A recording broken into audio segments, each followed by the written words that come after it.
And looking around me tonight, my childhood seems to have come flooding back. It's a bit scary, actually. I had 3 sisters. They all went through guides and brownies. They all had blankets like that with their badges on them. They all sucked me into carrying boxes of guide biscuits around Blackwood. And to this day, I remain upset that guide biscuits now come in chocolate, because that's simply not how they were in my childhood. So Mandy, you might like to explain why we now have chocolate guide biscuits. I'll be interested to hear what brought on this great step. But it's a pleasure to have Mandy with us this evening to speak on girl guiding, the first 100 years. As you will have read about Mandy in our newsletter, she has spent many years involved in guiding as a guide and as a leader in Wellington in New Zealand and in Melbourne. She has held a variety of positions, including the State Commissioner of South Australia and Chief Commissioner of Girl Guides Australia. She retired as a leader of youth in 2009, but retains her involvement as a life member of Girl Guides South Australia.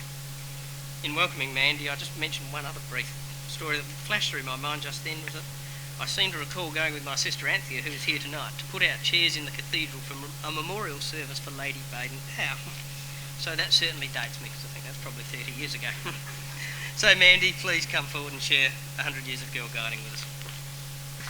Girl guiding, in fact, originally started in New Zealand in 1908 as the Peace Scout movement by a New Zealander, Lieutenant Colonel Cosgrove from Christchurch. Cosgrove had served in the Boer War with Robert Baden-Powell and had started Boy Scout troops in New Zealand.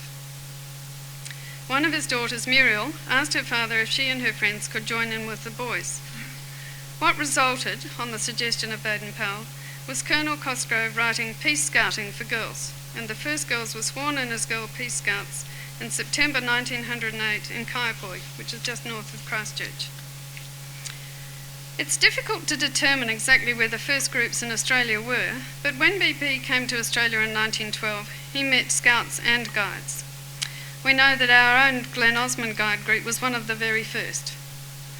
On this trip, he also visited Scouts in Panama, the West Indies, USA, Japan, New Zealand, and South Africa, so it was pretty widespread.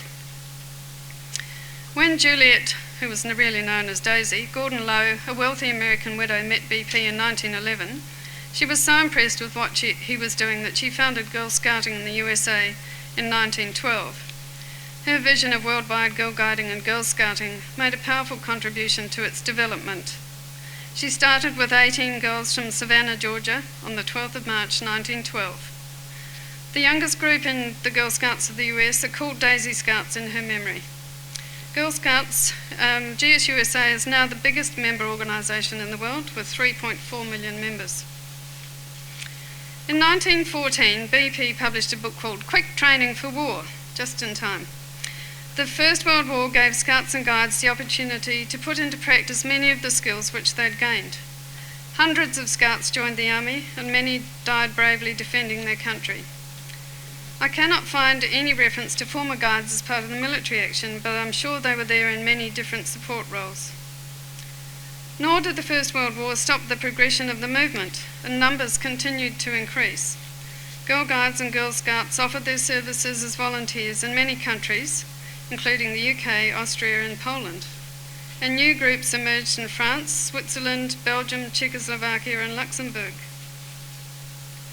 Being an undercover spy is the last thing you would expect of a Girl Guide, but a top secret document, the Duties of H Branch, reveals that 90 teenage guides became spooks working for MI5 in the Great War.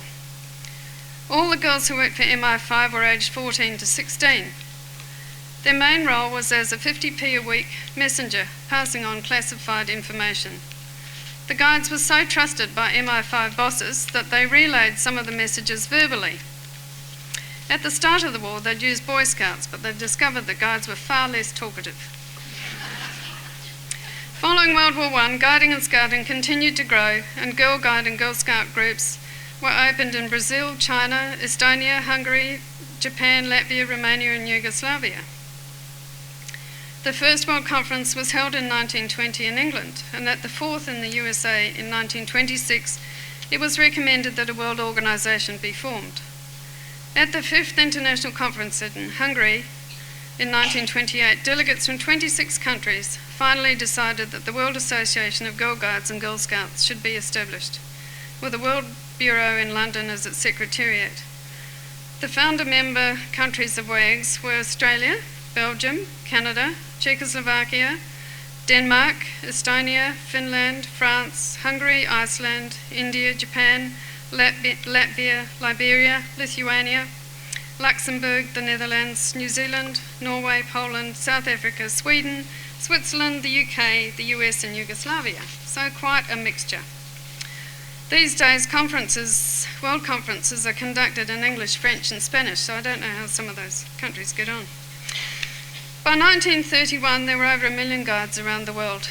Sadly, within a few years there was war again in Europe. At this time many of the European Guide and Scout organisations were closed down, and some remained underground for decades and still until the political situation in their country was changed. In 1993, when I was at the World Conference, it was very moving to be there when Latvia was readmitted to the World Organisation, and the lady who was representing Latvia had been a guide at the time that it was closed down, and I don't think there was a dry eye in the hall. In 1942, leaders in guiding in England started to plan the Guide International Service when they realised that rebuilding following the war would be as big a problem as winning the war. Millions of people were displaced and had lost everything they owned, and they would need considerable support to rebuild their lives. Guides became one of the 11 organisations registered with the Council of British Societies for Relief Abroad. Among the others were the Red Cross, the Salvation Army and the Save the Children Fund. They thought that the next challenge would be to find volunteers, but the response was overwhelming. Following a rigid selection process, the teams were trained in a variety of skills. The training was hard, and among the skills they learnt, they all had to be able to drive lorries, trucks and motorbikes. Among all the teams, guides and scouts had the advantage of being used to the outdoors and camping. Some of the others had never experienced it and didn't like it at all. Most of the Australian teams were trained in Australia, and they had to learn to row a boat, ride a horse and a bicycle, as well as to learn to drive a truck. They learned jiu-jitsu and how to delouse heads and cut hair. They were sent out to work as volunteers at a variety of places such as those they might encounter. They worked in hospitals, they scrubbed floors and they helped out at children's homes. But nothing could really prepare them for the terrible situations they encountered. Their major talent was a willingness to tackle anything and to be prepared for almost anything. On February the 22nd, 1945, the Guide International Service team was inspected by Queen Elizabeth. Then they drove to one of the English southern ports and were transported to Normandy. From there they travelled to the Dutch city of Tilburg in the liberated part of the Netherlands. The Dutch Guides and Scouts had been closed down during the war by the Nazis, who explained that the movements were agencies of British imperialism. But as soon as the young people saw the uniforms of the Guides and the Scouts teams, they came to help. And this was the start of one of the great cooperative efforts of Guides and Scouts. GIS teams worked in Egypt, Greece, the Netherlands, Germany and Malaysia. And by 1950, many thousands of displaced people had emigrated to the US, Australia, New Zealand and South America. Welfare groups in Germany had taken over responsibility for the displaced persons camps, and the team of all voluntary societies returned to Britain. Except for a hand-picked GIS team of 15 members, which was the last to leave at the end of 1951, having worked in the 5 transit centres for people being processed for immigration. Of the 24 Australians, there were 5 from South Australia: Miss Beatrice Ford-Smith, Miss Barbara Godson, Miss Anne Kerner, Miss Margaret Sullivan and Miss Jean Tucker, who we fondly knew as Tommy. I'm sure that some of you will have known them or know of them. An Australian GIS member, Rosa Ward, described her experience as the widest game I've ever played and summed it up as, "In endeavouring this great matter, we should know that it is not the beginning that counts as much as the continuing of the same until it be thoroughly finished." But this was not quite the end. A scheme was started in Australia whereby guides could adopt families in need in Europe and keep in touch with them through letters and parcels. Hundreds of families were adopted and received help for many years. Many met in the following years and continued their friendships. Following the war, there was continued growth in both Guides and Scouts, and both organisations have become recognised as key players in the youth organisations of the world. They have worked closely together at world level and in many countries as well. In my experience, one of the most successful collaborations is in gang shows. Many Girl Guides around the world take part in gang shows. The first gang show was held in 1932 in England, but since then the idea has spread around the world. A gang show is an amateur theatrical performance where the cast is made up of youth members of Scouts, and often guides too. Adult leaders help out, usually backstage. The aim of the shows is to give young people in Scouting and Guiding the opportunity to develop performance skills and to perform in a close to professional theatrical environment. Opportunities are also afforded to young people to work backstage, in front of house roles, and to perform as musicians in the show's musical items and in the orchestra. Scouts and Guides often perform skits, such as this one, which we shall do for you now, which poke light-hearted fun at their organisations. We have a cast of 3, a region leader, a district leader, and a guide leader. I am a region leader and I go to a meeting with the State Commissioner every 2 months. I am a district leader. I go to region meetings and hold district meetings once a term. I am a guide leader. I go to unit meetings every week. Sorry. I chair my region meetings and have my team for assistance. I chair my district meetings. At guide meetings, I'm lucky to find a chair. From the reports I receive, I like to think that my region is working well. I like to think that my units are working well. I am working well. I email all the information to my district leaders. I email all the region and district information to my unit leaders. I get all the information and wonder what the heck to do with it. I read the state newsletter from one end to the other. I read the bits of the newsletter which interest me. Who has time to read? I like to think that units in my region are going camping. I encourage my leaders to take their girls camping. I take the little darlings camping. Without me, there would not be any region organisation. Without me, there would not be any district organisation. Without me and the girls, there wouldn't be any guiding.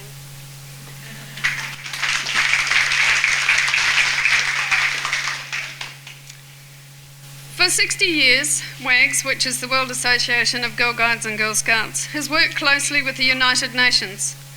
The UN teams are made up of volunteers who ensure that girls and young women have their voices heard at the highest level. UN team members represent WAGS at UN meetings, on committees and at major international conferences. They deliver WAG's messages and implement its advocacy strategy at the United Nations, as well as raise the profile of WAGS as an organisation advocating on issues important to girls and young women. They also gather information that informs WAG's advocacy strategy, identifying key trends and opportunities at the United Nations. Along with growth, Girl Guides changed in ways other than just membership. Having originally been aligned to other groups, churches and schools in particular, Guides worked hard to become self-sufficient. Parent groups worked tirelessly to build halls and maintain them, building strong community bonds and lifelong friendships. Leaders learned more about property management and relationships with councils and neighbours, all good practical skills. The plus side of this was that we gained independence, but the downside was that we removed ourselves from a network of support. It was important to be seen to be independent in terms of relation to a specific church or denomination. Although God is still part of the Guide promise, the interpretation of that God is very much a personal issue. Although removed from this connection with a church or school, girls were encouraged to be very involved in their communities through such activities as Bob a Job and selling Guide biscuits. As you will see, we're all ready for you. Selling Guide biscuits has been an enormous success financially and also in maintaining Guide's profile in the community. And to answer David, we went to chocolate so we had a bit of variety because not everybody likes plain biscuits. If you ever taste Girl Scout cookies in the US, you'll know that they have a whole range of amazing flavours, one of which is there's some chocolate mint somethings nobody's ever been able to copy, much to their annoyance. And they have 0.5% of the American cookie market, which is a huge amount of income. I know the state of New York turns over something like $6 million for their Girl Scouts. If only we could do that here. But think how fat we'd all be. Guides have also contributed hugely to events such as charity walks, community environmental activities such as planting trees and Clean Up Australia. Doing all of this, the girls remained highly visible in the uniforms, not fashionable perhaps, but eminently suitable for guiding activities.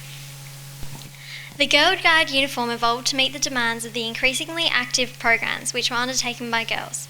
The original uniform was almost ankle length in keeping with the standards of 1910. The uniform from the 50s was designed to provide the active girl guide with almost everything she needed. The pockets in the front were to fit all the girl required in a Be Prepared kit. The 1950s Be Prepared kit should contain 2 pennies to make a local phone call, a piece of paper or card with the essential emergency numbers, a handkerchief wrapped in plastic or paper to keep it clean, a piece of paper and a pencil for any important messages, a spare band-aid, a length of string for tying up stray dogs, a needle and some thread for clothing emergencies, a safety pin. The current test card would be in the other pocket so that it would always be available. The belt would have the wearer's name on it in case it was misplaced. It would also have inch markings for measurement in case this was required. The loops at the side would have a sturdy pocket knife on one side and a whistle on the other for summoning assistance. Guides were required to learn whistle signals so that if they were spread over a wide area, they would instantly know what they were required to do when they heard a whistle blown. If the guide was a patrol leader, then a white lanyard would go onto one of the belt loops. The flash on the shoulder would indicate which patrol the guide belonged to. One white stripe on the pocket indicated a patrol second, and 2 stripes that she was a patrol leader. We incorporate these stripes into badges we wear on our sashes today. Badges sewn down the sleeves indicated the achievement of the specific skills related to an interest. The tie was to be folded so that it was no wider than 2.5 inches and no less than 2.25, and unfolded to be a sling in case of emergencies. The hat was originally a beret, but realising the importance of protection, a baseball cap or a wide-brimmed hat is usually worn in Australia. When hiking, girls could also use a staff. This was marked with inches for checking the depth of pools or streams to make sure that they were safe.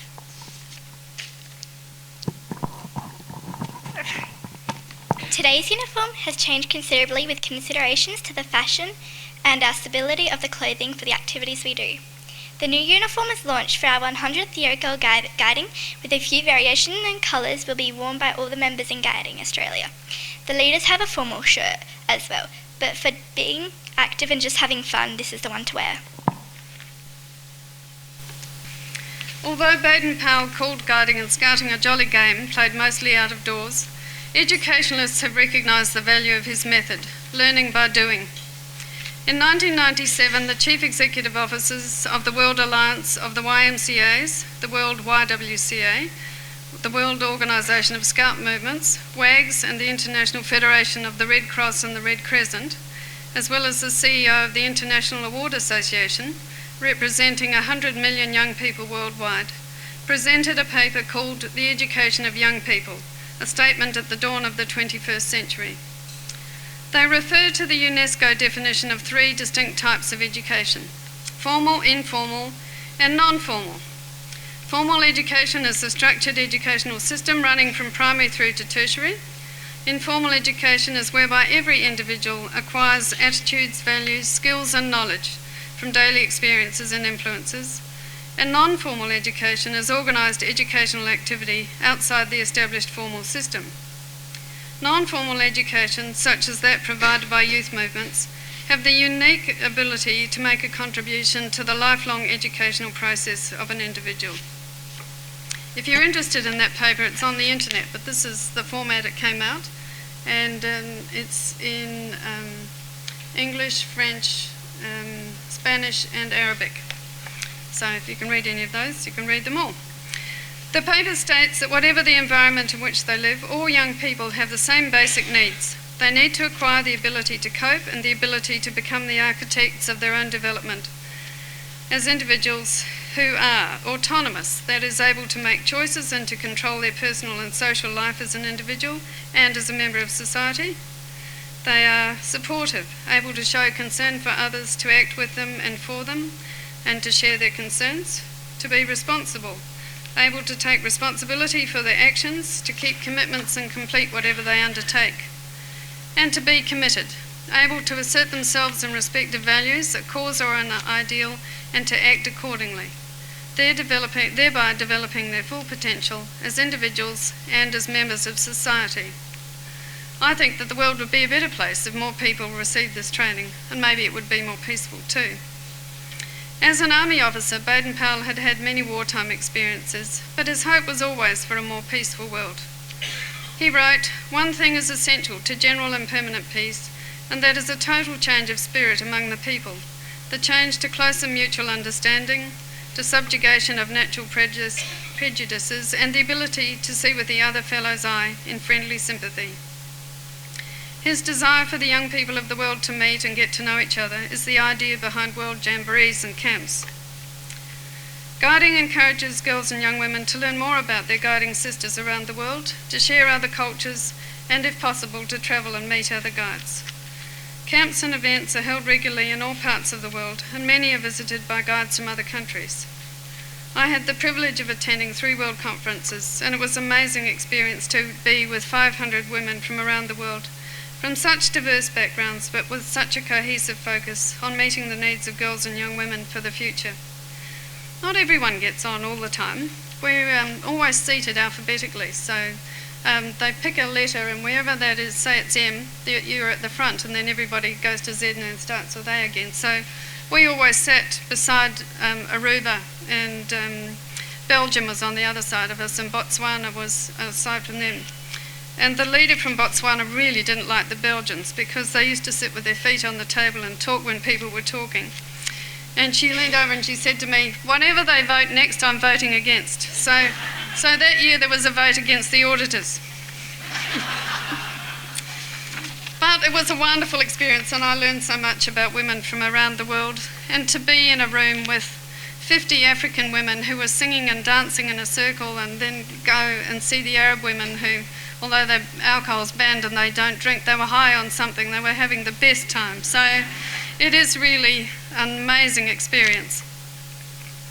Guides around the world are encouraged to fundraise to support the development of guiding in third world countries. On the 22nd of February, which is the joint, I'm sure you all, the Guides and Scouts remember, is the joint birthday of Lord and Lady Baden-Powell, and we refer to as Thinking Day. What do Scouts call it? World Scout Day. Guides collect funds for WAGs. Among the programs currently being sponsored by WAGs or its member organisations, the support of development of Girl Guides in Cambodia, and one of my guiding friends, Anne Lee, has spent quite a lot of time there recently. They provide practical resources to the organisation, including a generator, as the power supply in Cambodia is very unreliable. Another group sponsors goat keeping in the Garissa region in Africa, which has improved nutrition and generated income among the Saka Girl Guides. Garissa is a very arid area where the Somali Kushite people live in a nomadic lifestyle. The goats provide nutrition through milk and meat, and through selling the goats, the project aims to protect girls and young women from early marriage and encourage them to finish their schooling. The Pakistan Girl Guide Association is currently running a project to create an area where women and children can receive health education and take part in activities such as girl guiding and income generation schemes. The result of the project will be increased awareness of girls guiding and girl scouting and prosperity amongst the women and their families. And I remember being really moved by a project that Pakistan undertook several years ago, where they used recycled rubber from tyres to create prosthetic limbs for children in Nepal.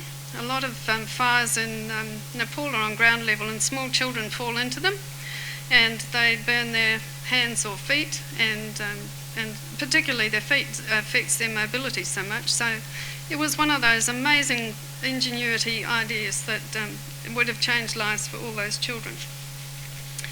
The association in Honduras has identified 10 rural girl guide groups with high rates of migration and susceptible to the risk of sexual exploitation and trafficking. The organisation hopes to contribute to the prevention of trafficking through providing information and implementing preventative measures. Through an education set up with the approval of the Ministry for Education, the Yemen Girl Guides hope to improve the literacy of 1,000 girls and women in 5 governorates by 85% in rural areas and 15% in urban areas in a 3-year period.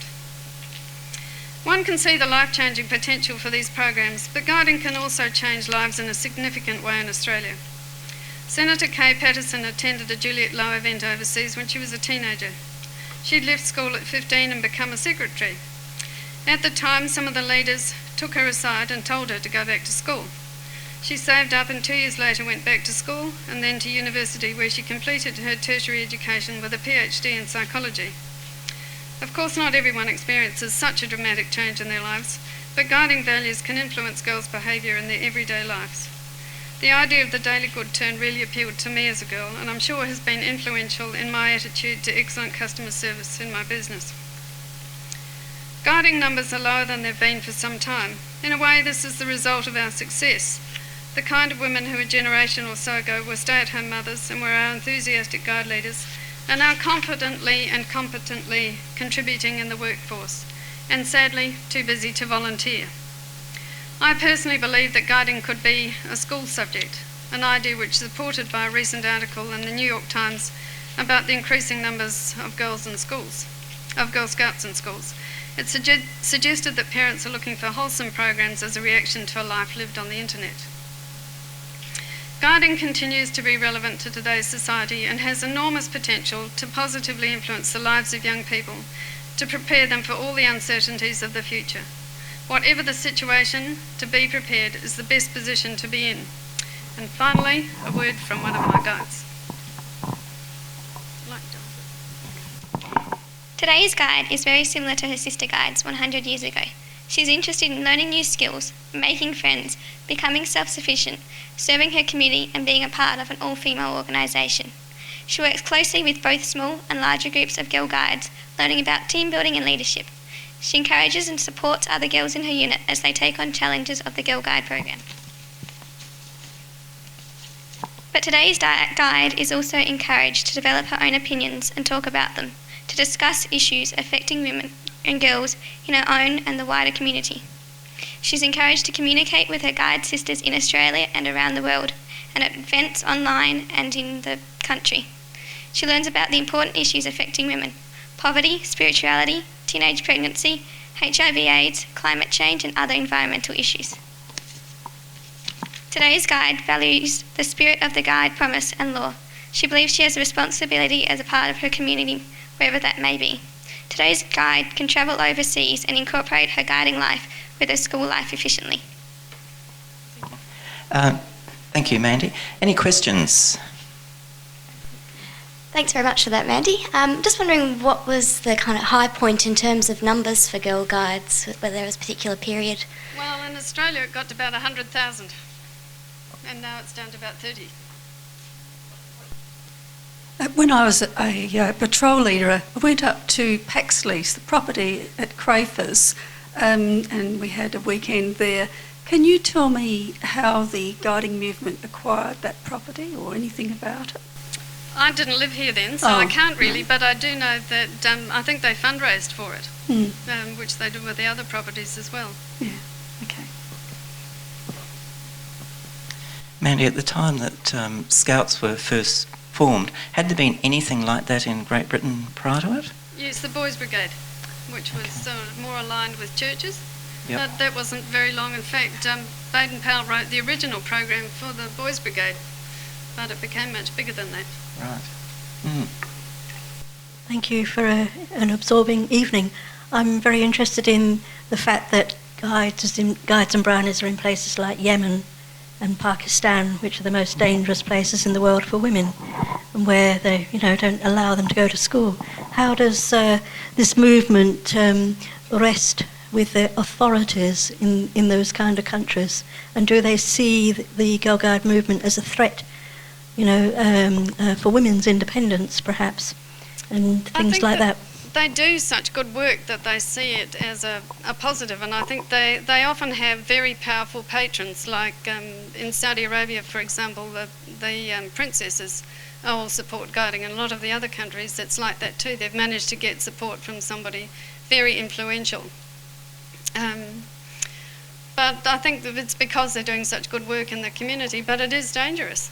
And they do take risks, but they feel like it's worthwhile. And they're amongst the most amazing women I've ever met.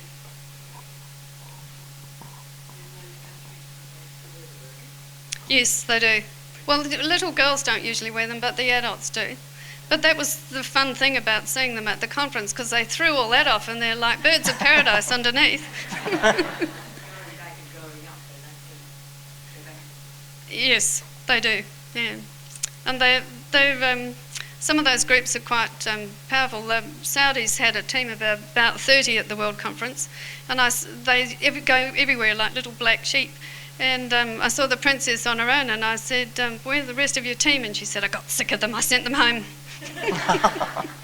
So don't mess with authority. Any other questions? Yes. Thank you for your talk, but I'd just like to make two comments. In Mafeking, BP was faced with a number of problems. Two of them were the young lads and the teenagers, boys running around the place, and he thought that perhaps if he could organise them into a group, it would keep them under control. His second in command was Lord Cecil, who was the younger son of the British Prime Minister, who apparently was fairly ineffective as far as an army officer is concerned, so Baden-Powell thought, right, okay, you can look after the kids. So he solved two problems.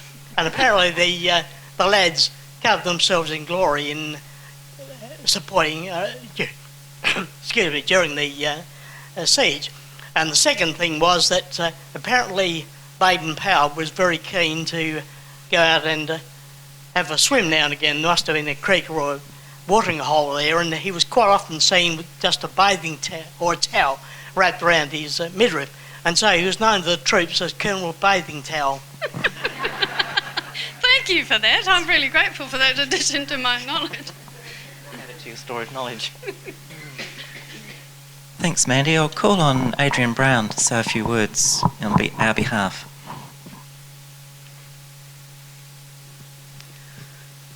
Mandy, let me say thank you very much for being with us tonight. And it's interesting that when you are reminded of a number of things, you start to reflect.